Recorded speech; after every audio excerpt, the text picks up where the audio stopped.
Good evening, good morning, good afternoon, everybody. Welcome back. This is Dominic Sicali, Mafia Roundtable, coming at you from EG Vodka. Everybody go to egvodka.com. Excellent vodka, 100% organic. We're currently working on getting the vodka in 44 states that we could deliver, ship to you. That should be completed within the next 30 days. And for all you subscribers out there, we're working on doing some type of exclusivity as far as a subscription based where you get the vodka once a month. It'll be delivered to you, and we're trying to work on lower pricing. So we're going to give you a discounted pricing for the loyal fans out there. Excellent vodka. You'll love it. For entertaining, I mean, people will just love it. You're getting a premium vodka at an average price. Now, today is June 16th, 2023. And what I'm doing is we're going live at 12 o'clock today. And this is just a preview on what we're going to be talking about, the topics going into it. Because I want my audience prepared and ready. And come at me. Come at me with these hard, difficult questions. Now, one of the topics are the GOTTIs. I said I wouldn't talk about it anymore, but I'm getting too many comments. People, they like misconstrued in things, saying things that aren't true. And I really don't like that. That upsets me a lot. But, you know, we're all human. People are entitled to say what they want, come out of the side of their neck. Meaning, when I say that, that means talking shit. And they basically said I attacked or stop attacking women, meaning Angel Gotti. Number one, known fact, she came on my platform, the platform I did with Lee Cole III and James Proctor, and called me a rat, threw it out there. So I threw back at her about her brother being a rat, that I have 302s. Don't throw stones if you're living in a glass house. And the Gotti name is no more, it's a legendary name, but it's destroyed. The history is destroyed. The John Jr. ratted. There's no way about it. Once you cross that line, you cannot take it back. Just like if I had sex with a guy, I'm gay. I can't take it back. Same thing. Same scenario. And then we'll go in on the live too. We'll talk about the Floyd Mayweather fight, what happened. And kid seems like a good fighter. It seems like he has his act together, but he has to get his anger issues under control and be able to take comments back and forth. It's all about, you know, maintaining a level of control, especially on the pro circuit. So, you know, and he does have a lot of, from what I've seen, the short videos, you could see he has a lot of heart. So, but, you know, you have to keep that anger down. You have to conduct yourself in a proper manner. These aren't the streets getting into a boxing ring. Also, we're going to go in today's topic about Joe Barone.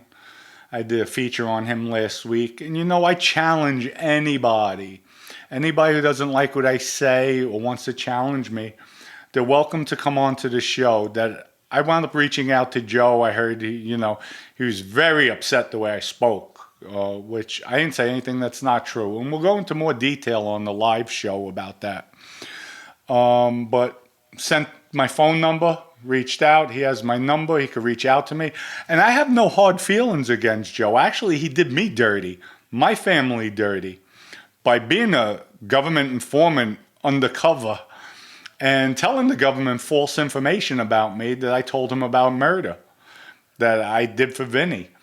You know, the stuff that he talks about his feelings, I'm sure they're true.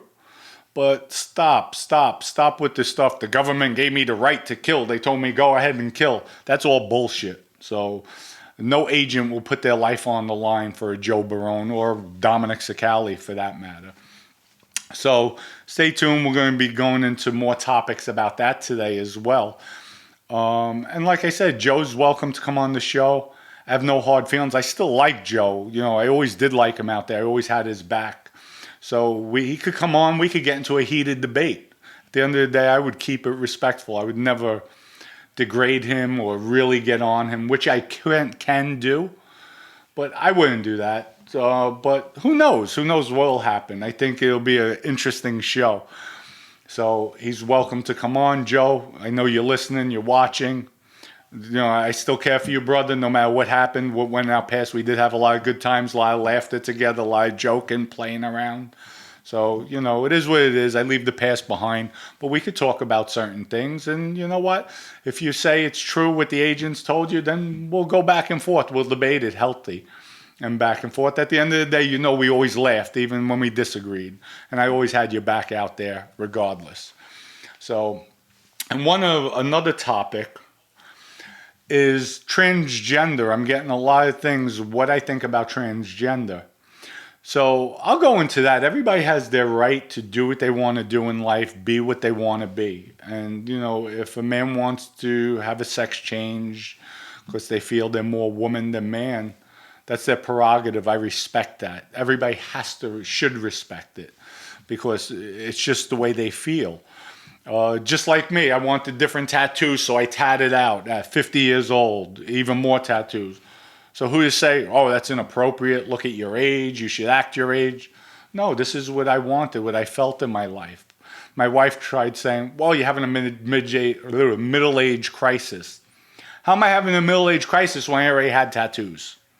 So that's not a middle-age crisis. A middle-age crisis is when you do something you never had, or basically that you never had. That you're trying to become younger. I've always had tattoos. I've always added to my tattoos. Just at one point, I wanted everything removed when I started my life over, turned my life around. And at the end of the day, it left black and blues. It looked like black and blues on my arms, where it bothered me. So, because I could still see it, and I felt, you know what? You only live once. Let me just do it again and have fun. So one side's all biblical, the other side's all comical with roadrunners and just keeping it light, being different, being me. And that's what I'm here about today. So everybody just stay tuned. We're going to have a great live show. Remember, today is Friday, June 16th, 2023. We're going live at 12 p.m. today.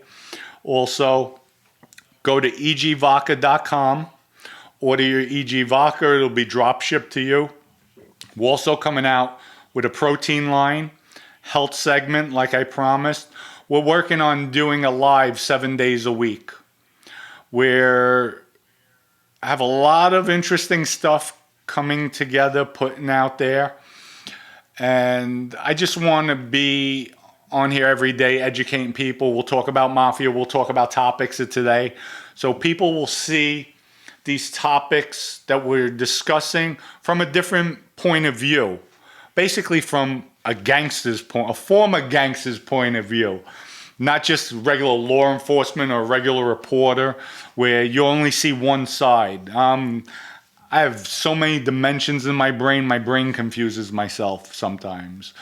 But we have a lot of stuff coming out. I want to keep people entertained. And I want the controversy. So the negative people, keep it right, come at me. I'm cool with that. And for all you people in the Bronx that are sitting in social clubs, mafia men that want to throw stones at me, clean your backyards first before you come at me. Because hanging around with the likes of John Jr., Johnny Balls Lito, and many more mafiosos that ratted, and you're breaking bread with them, you guys are hypocrites, and you're a lower form than me cooperating. So look in the mirror before you throw a stone, before you have a word to say about me. Clean your house out first. Because you want to chum around with people because they're giving money or they have name recognition. You're the biggest piece of shit out there. So talk about that in your social club today.